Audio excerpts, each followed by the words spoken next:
শুভ দুপুর বন্ধুরা, একটা রঙিন দুপুরের শুভেচ্ছা। তোমরা তো জানোই বোনের শরীরটা খারাপ ছিল, তাই একটু ডাক্তারের কাছে গেছিলাম।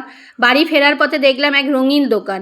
এবার তোমাদের কাছে যেহেতু আমি সব কিছুই শেয়ার করি, এটা শেয়ার না করলে হয়, তাই তোমাদের নিয়ে চললাম সেই দোকানে। গিয়ে ভাবলাম একটু আবির কিনেই নিই। দোকানটা দেখে তো প্রাণ জুড়িয়ে গেল। হ্যাঁ সত্যি বসন্ত এসে গেছে, আর বসন্তের প্রিয় উৎসব হোলি, সেটা তো দোরগোড়ায়। তাই প্রত্যেকটা দোকান সেজে উঠেছে আবিরের রঙে, ছোট ছোট পিচকারি, বড় পিচকারি। এই রঙিন মুহূর্তটা তোমাদের কাছে শেয়ার করে নিলাম। আমিও একটু আবির কিনে নিলাম। দেখো তো বন্ধুরা কেমন লাগছে। রঙিন রঙিন দোকান, তোমাদের চোখে নিশ্চয়ই ভালো লাগছে। আমার তো খুব ভালো লেগেছে, তাই তোমাদের সঙ্গে শেয়ার করার জন্য একটু ভিডিও করেই নিলাম।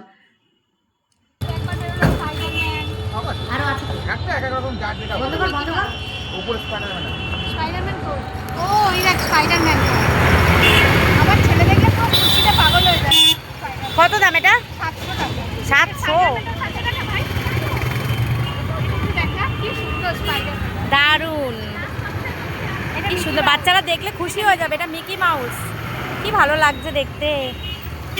দেখো রং উৎসব শুরু হয়ে গেছে আমাদের না মানে সবার আর কি। কি সুন্দর দোকান দিয়ে দিয়েছে, দেখেছো? এগুলো দেখলেই কি সুন্দর, মনটা যেন রঙিন হয়ে যায়। দেখো কি সুন্দর। চলো, আমরা দুই বোন বেরিয়েছিলাম। আমি রঙের দিদি আবির কিনে নিয়েছে রঙের দোকান দেখে। তোমাদের দোল পূর্ণিমার অনেক অনেক অনেক শুভেচ্ছা আগাম জানিয়ে দিলাম। হ্যাপি হোলি সবাইকে। চলো টাটা।